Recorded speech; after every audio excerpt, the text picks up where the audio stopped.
Obrigado. Lucas Carenhato vota sim.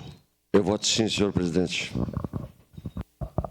Olmir Cadori vota sim. Voto sim, senhor presidente. Elisandro Fiuza vota sim. Marisol Santos vota sim.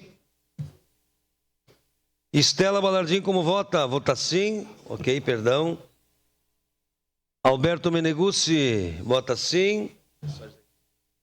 Professor Zanquim.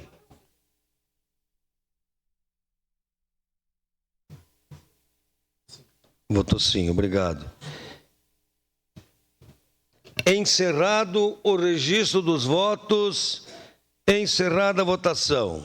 Projeto de lei número 143/2023 foi aprovado por unanimidade com ausências Rafael Bueno, Tatiane Frisso e vereador Scalco. E em representação, Velocino Ues.